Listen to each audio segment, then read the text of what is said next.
Apocalipse, capítulo 21. E vi um novo céu e uma nova terra, porque já o primeiro céu e a primeira terra passaram, e o mar já não existe. E eu, João, vi a santa cidade, a nova Jerusalém, que de Deus descia do céu, adereçada como uma esposa ataviada para o seu marido. E ouvi uma grande voz do céu que dizia: Eis aqui o tabernáculo de Deus com os homens, pois com eles habitará, e eles serão o seu povo, e o mesmo Deus estará com eles e será o seu Deus. E Deus limpará de seus olhos toda lágrima, e não haverá mais morte, nem pranto, nem clamor, nem dor, porque já as primeiras coisas são passadas. E o que estava sentado sobre o trono disse: Eis que faço novas todas as coisas. E disse-me: Escreve, porque estas palavras são verdadeiras e fiéis. E disse-me mais: Está cumprido. Eu sou o Alfa e o Ômega, o princípio e o fim. A quem quer que tiver sede, de graça lhe darei da fonte da água da vida. Quem vencer, herdará todas as coisas, e eu serei seu Deus, e ele será meu filho. Mas, quanto aos tímidos, e aos incrédulos, e aos abomináveis, e aos homicidas, e aos fornicadores, e aos feiticeiros, e aos idólatras, e a todos os mentirosos, a sua parte será no lago que arde com fogo e enxofre, o que é a segunda morte. E veio a mim um dos 7 anjos que tinham as 7 taças cheias das últimas 7 pragas, e falou comigo, dizendo: Vem, mostrar-te-ei a esposa, a mulher do Cordeiro. E levou-me em espírito a um grande alto monte, e mostrou-me a grande cidade, a santa Jerusalém, que de Deus descia do céu. E tinha a glória de Deus, e a sua luz era semelhante a uma pedra preciosíssima, como a pedra de jaspe, como o cristal resplandecente. E tinha um grande alto muro com 12 portas, e nas portas 12 anjos, e nomes escritos sobre elas, que são os nomes das 12 tribos dos filhos de Israel. Do lado do levante tinha 3 portas, do lado do norte 3 portas, do lado do sul 3 portas, do lado do poente 3 portas. E o muro da cidade tinha 12 fundamentos, e neles os nomes dos 12 apóstolos do Cordeiro. E aquele que falava comigo tinha uma cana de ouro para medir a cidade, e as suas portas, e o seu muro. E a cidade estava situada em quadrado, e o seu comprimento era tanto como a sua largura. E mediu a cidade com a cana até 12.000 estádios, e o seu comprimento, largura e altura eram iguais. E mediu o seu muro de 144 côvados, conforme a medida de homem, que é a de um anjo. E a construção do seu muro era de jaspe, e a cidade de ouro puro, semelhante a vidro puro. E os fundamentos do muro da cidade estavam adornados de toda a pedra preciosa. O primeiro fundamento era jaspe, o segundo, safira, o terceiro, calcedônia, o quarto, esmeralda, o quinto, sardônica, o sexto, sárdio, o sétimo, crisólito, o oitavo, berilo, o nono, topázio, o 10º, crisópraso, o 11º, jacinto, o 12º, ametista. E as 12 portas eram 12 pérolas, cada uma das portas era uma pérola, e a praça da cidade de ouro puro, como vidro transparente. E nela não vi templo, porque o seu templo é o Senhor Deus Todo-Poderoso e o Cordeiro. E a cidade não necessita de sol nem de lua para que nela resplandeçam, porque a glória de Deus a tem iluminado e o Cordeiro é a sua lâmpada. E as nações dos salvos andarão à sua luz, e os reis da terra trarão para ela a sua glória e honra. E as suas portas não se fecharão de dia, porque ali não haverá noite. E a ela trarão a glória e honra das nações. E não entrará nela coisa alguma que contamine, e cometa abominação e mentira, mas só os que estão inscritos no livro da vida do Cordeiro. Apocalipse, capítulo 21. Há um novo céu e uma nova terra. O mar já não existe.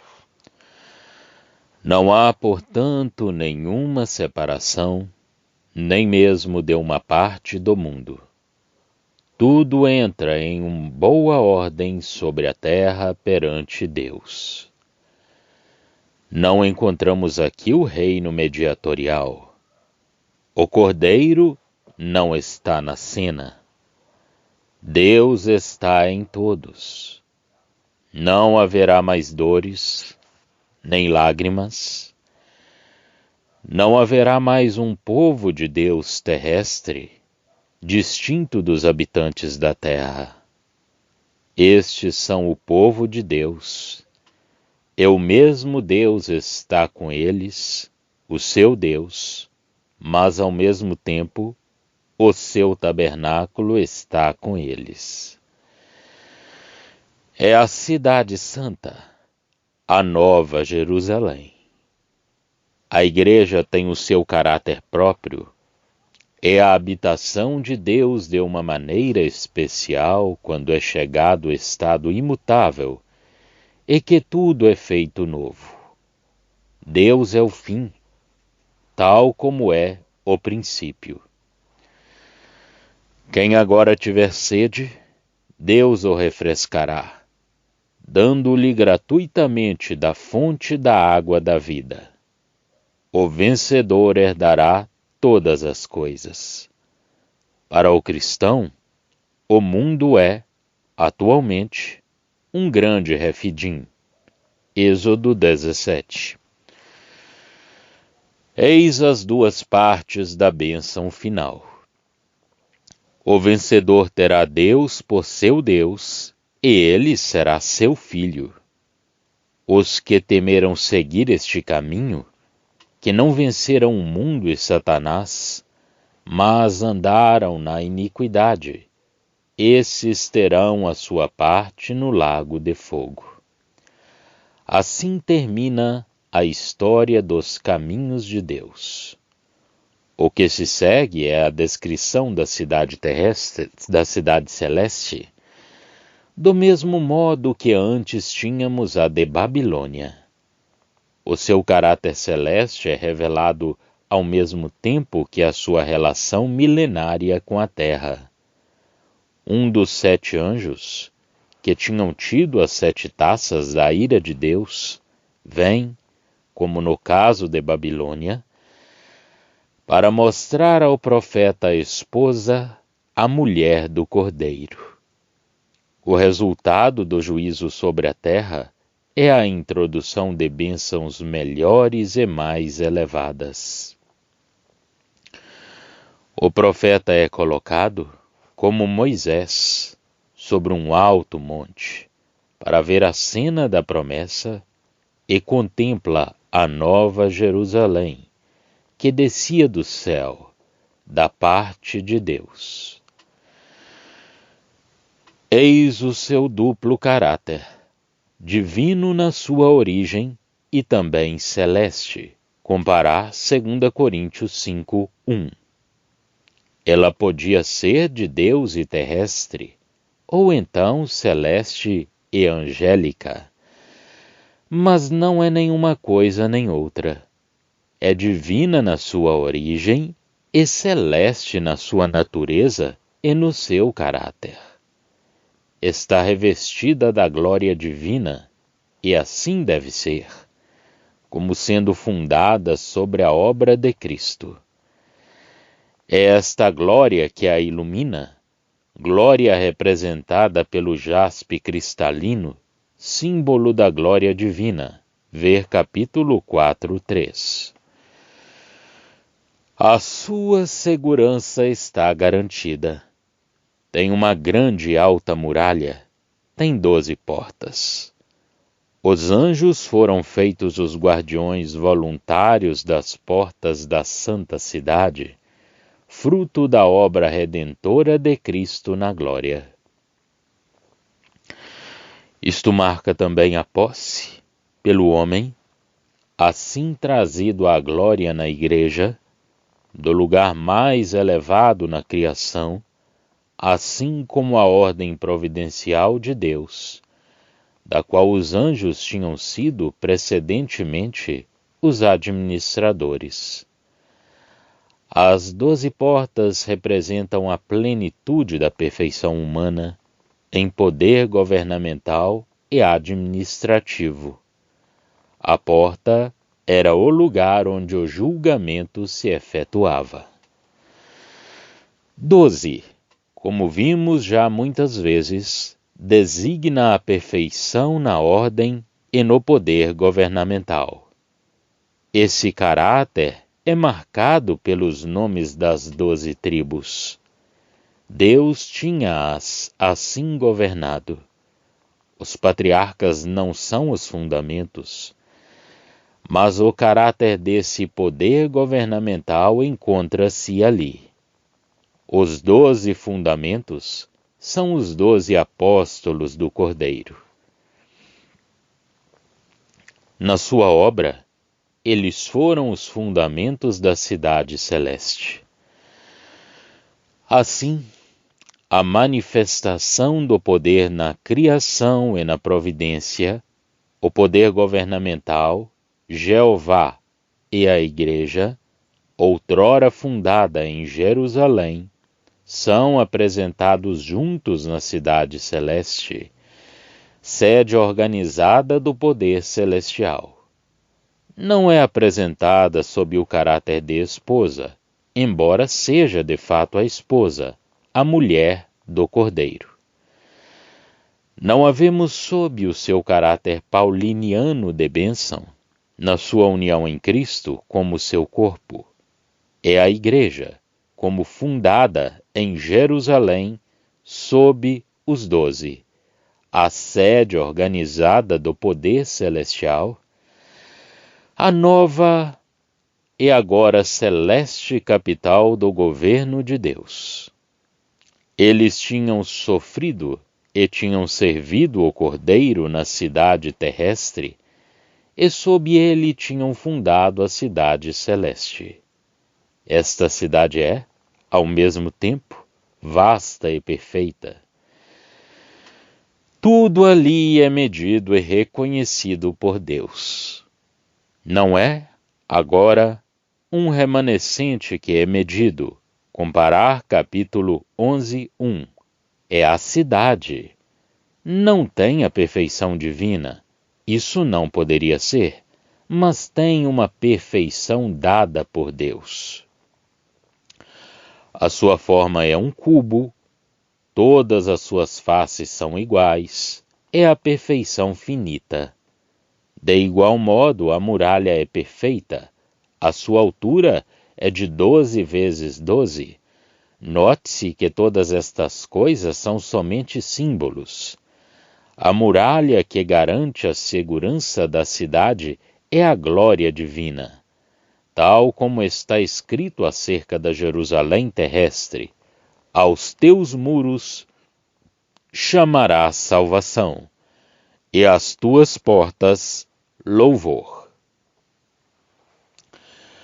A cidade, quanto à sua natureza, é formada em justiça e em santidade divinas, de ouro puro, semelhante a vidro puro.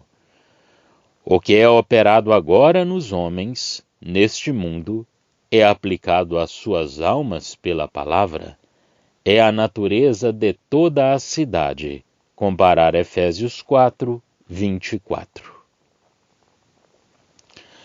As pedras preciosas, símbolos das diversas manifestações da natureza de Deus, que é luz, em relação com a criatura, vistas na criação, Ezequiel 28, e em graça sobre o peitoral do sumo sacerdote, brilham agora numa glória permanente e ornamentam os fundamentos da cidade.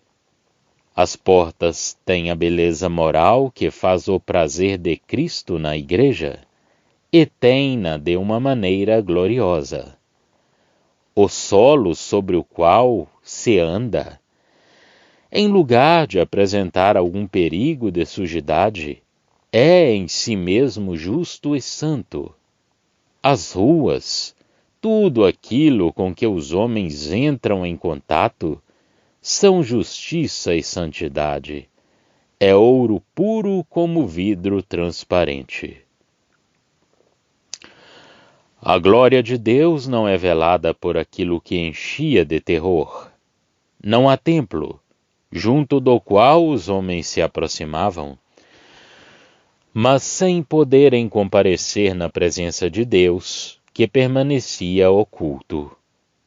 O Senhor, Deus, o Todo-Poderoso e o Cordeiro são o templo da cidade celeste. Podemos nos aproximar de Deus e do Cordeiro na sua própria natureza e na sua própria glória, rodeados somente dessa glória na sua plena manifestação. Não há, ali, necessidade de luz criada. A glória da luz divina ilumina tudo, e o Cordeiro é o seu vaso. Note-se que não é o Pai que é o templo. É o Deus revelado em governo nas diversas dispensações, o verdadeiro Deus, e foi o Cordeiro quem manifestou a sua glória. Tal é o caráter da cidade. A visão continua, mostrando as relações da cidade com os seus habitantes e com aqueles que estão sobre a terra. É uma inconsequência aparente, mas não real, porque A cidade é vista como sendo domínio da esposa. Quando se fala dos habitantes, trata-se de bênção individual. As nações poupadas nos julgamentos que atingiram a terra andam à luz da cidade, e é o que faz o mundo agora, numa certa medida, anda à luz da igreja.